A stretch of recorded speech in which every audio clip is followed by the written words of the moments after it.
Good morning, everybody. Hope you're doing fantastically well. It is Connor here, and we are back with another discussion point today. Make sure you smash your like on the video. Get your comments in the section below, as always. And yeah, guys, let's get straight into it. So as I said, hope you had a good Christmas anyway. We're here to bring you a little bit of Leeds United news just for the post-Christmas period.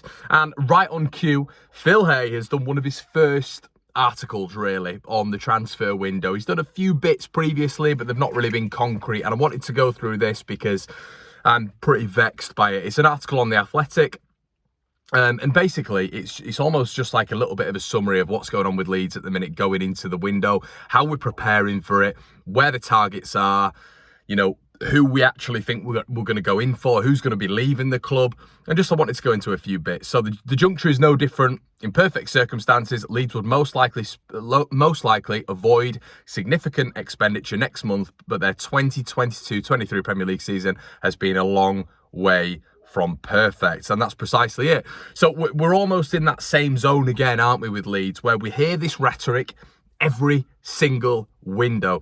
And I just want to put this out there for people who are naturally going to come in and say, the transfer window hasn't even started yet. Calm down, calm down. These are the same people who are in my comments for every single rumour mill that I have done for nearly 2 years now. And consequently, by the end of it, Leeds haven't spent anything when it comes to net spend, and we've had a dire window. So I would almost look at those people and maybe give them some advice to maybe get some, maybe a bit more cynical glasses on for this one, because you're only going to be let down by Leeds. And that's a horrible thing to say. It really is, because unfortunately, I want to come on here every single day and bring you guys a fresh rumour, discuss that rumour. That's what the rumour mill's all about. Everybody can discuss Leeds United transfer news, which they do on the YouTube sites, the Leeds United YouTube sites in particular. But I like to give you my unique take on those transfers. I can't do that at the minute. I can't do that, and I haven't been able to do that for really the last 18 months. It's been extremely difficult because Leeds are not really linked with any players with real substance, and this is a problem. And as Phil's quite rightly said here, quite rightly, the juncture is no different. In perfect circumstances, Leeds would most likely avoid significant expenditure. Now, for me, there's warning signs, big warning signs. Have we got the right coaching? Questions, massive questions still from my end. Do we have the right nucleus in this team to provide quality on a consistent basis? No chance. Are we doing everything in the market to be able to secure our Premier League status? Well, on the evidence of this, absolutely not. But I find it shocking that Leeds United seem to repeat the same mistakes over and over again. And if you were at work, if you own a business, if you're part of a business, and you make the same mistakes consistently, what happens, everybody? You get binned off. We got told last season, apparently by Andrea Radrizzani, that the recruitment team was going to be analysed after the season. That doesn't look like it's happened whatsoever. So that's another. It feels like a little bit of a smoke screen for Leeds United fans, and because we're going into the window again, and you can't just blame Victor Orta at all, because it's the spends that are the problem. We're not being given the expenditure to go out and buy good European talents, domestic talents. But it seems that we're doing the same thing again. Our recruitment span is on the same players. We hear the same names all the time. Shea Adams, Kai Wagner, Matthias Cunha. We hear the same names week in, week out. And that's two conclusive points for me, okay? So you've either got Leeds' scouting network really just stays the same. We don't really expand it that often. Or B, number two, Leeds have no idea what's going on. There is nothing going on, and journalists are just spouting the same stuff week in, week out. Who knows? Now, this is something key. Leeds' last 3 January window spends. 2020, no money, £0. 2021, £0. 2022, 1 million. It's just a joke. And in every single January transfer window, we've needed bodies. But the club have come out and said, we don't do business in January. We'll do the right business in the summer months then. And then there will not be any problems in January. But there are always problems in January because you don't do the business correctly in the summer. So leave yourself some money. plan ahead, prepare. But they don't do that. It's the same thing every single window. And let me just get to the exact reason I'm speaking like that with January window coming up. Leeds aren't setting a specific budget. It will be more a case of moving, buzzword coming up, if an opportunity comes along. How many times have we heard that? How many times have we heard that? There's not a required budget, and the word opportunity, that is a brilliant buzzword that Victor's used before, Radrazani's used before, Marsha's used before, Kinnear's used before. Opportunity comes up, which is essentially saying we don't plan on doing anything, but if something comes up with 3 or 4 days to go, we'll go for it. That's it. We'll go for it. And likely lose out on it because there's no preparation made on that, a la Cody Gakpo, a la Bamba Dieng. And the problem is now there's evidence to back that up. There's evidence to back up where Leeds wait for an opportunity and it never comes. It never works out at Leeds United. The only one I can really think of in the past 4 years has been Rafinha. That's it. Where an opportunity, or Dan James. Look how that worked. Look how that one worked out. So also, obviously, he goes on about Phil goes on about who makes the key decisions. We know it is essentially Victor Orta, but he needs to be given a budget. And he also speaks about, Phil Hay speaks on this as to where the 49ers are, and the interaction seems to be good. But obviously we hear nothing from the 49ers. We hear nothing from their side. We hear nothing from our side. So as Leeds United fans, we're in the dark when it comes to the San Francisco 49ers. So which position is a priority? There are 2, left back and a forward. Good, okay?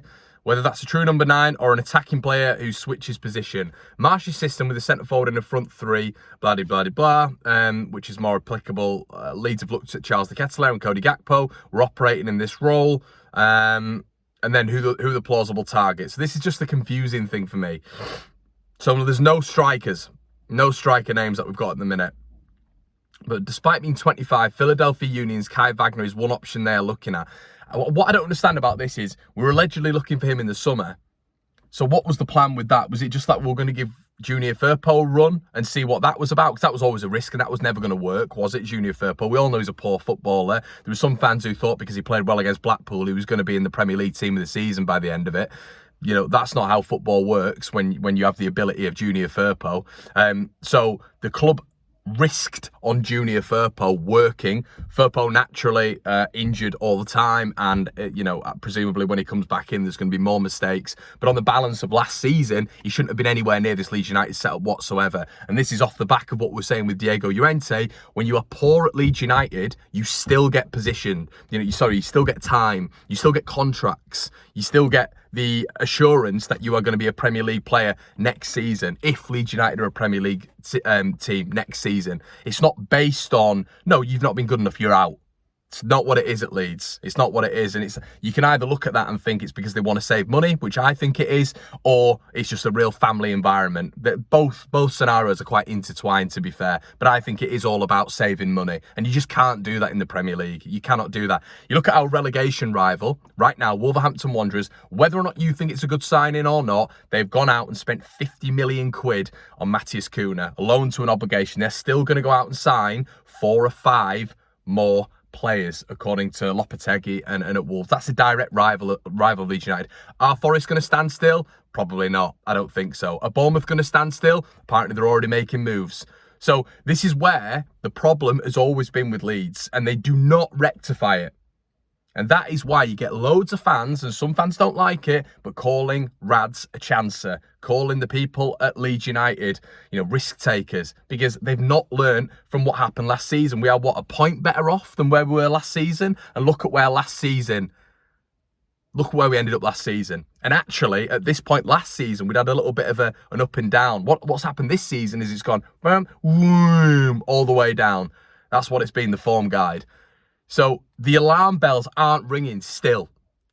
I don't know what to do, everyone, as a Leeds United fan. And this is why I was telling you all that I'm so happy that the World Cup's been on, because you've just been able to get away from it, because it's so annoying that this is the same rhetoric. I've read Phil Hay's articles, whilst doing the room mill, obviously I've kept up with Phil for the best part of 10 years now, but every single transfer window, it's the exact same. I read the same stuff every single window, and every single transfer window pans out the same. Everyone, especially in January, especially when we need help, which is always in January because we don't do the correct business in June. So Phil says up front they had been long-term admirers and very keen on Matthias Cunha, but Wolverhampton Wanderers made a decisive decision. And never totally discount Southampton forward Shea Adams. And this is the thing, like Shea Adams, Kai Wagner, players like this, even Matthias Cunha, they all seem to be in the same ballpark. Are Leeds actually interested in these players? Or is it just almost a smokescreen? Have they been fed anything, some of the journalists from the club? I don't think so. I really don't think so. I think it's just a case of spiralling around the same rumours again. So us fans, we all get hooked in. Smokescreen from the club linking player names out there again. So then he goes on to essentially say that Matthias Klick is likely that he's going to be leaving for DC United. And this is an incredible one. Young right-back Cody Drama is one to watch too. Championship promotion candidates Burnley have asked Leeds about him. And if they're willing to let him go. Obviously, we've heard about Dortmund and Bayer Leverkusen, but I presume Cody Drama wants minutes instantly. And it's just, so you're going to get, Burnley were going to get promoted next season. And if we keep going the way we're going, there's a likelihood, a big likelihood, Leeds get relegated. So there's a chance that still Cody Drama is going to be playing in the Premier League ahead of Leeds United. I just don't understand this. I don't understand. And Phil has also mentioned that he's got depth in Rasmus Christensen and Luke Ayling. Now, quality with depth is another thing. Quality and depth is another thing. That is not quality and depth. Rasmus is still struggling, in my opinion, to really adapt. And you look at that Danish setup, there's quality everywhere in that Danish setup. So you've got to take that into context. The Danes play a very, very specific way, which aids Rasmus Christensen, even though you do still see his defensive deficiencies with the Danish side. Obviously, there's a couple of goals in the World Cup that were probably down to him. You know, you look at the Mbappe goal as a classic example. You know, concentration and focus, which seems to be lacking a little bit there. I do think he's improving. Luke Ayling's nowhere near the standard of a Premier League footballer, in my opinion. Obviously, you guys might think differently. He can't defend. He can bomb on forward. Fans love it when he bombs on forward. I get that. But when he's looking at a 1v1 scenario, when he's looking at being able to do that standard defensive thing, which is protect the goalkeeper at all times, protect your right side at all times. For me, he's not able to do that. And that is the number one role of a defender, to defend, not just bomb forward all the time. And I just think that with Cody Drama, you see athleticism, physicality, you see pace, you see a real stride on him. You see a physical player who is going to be able to defend in 1v1s. I thought in the games that he's played, his 1v1 defending is very good. So for me, then you look at Leeds United and think they can't be that stupid to let someone like Cody Drama go. So for me, you look at it, and this is an awful way of looking at it, guys, but it seems like this is what it is. It's all about the pound note.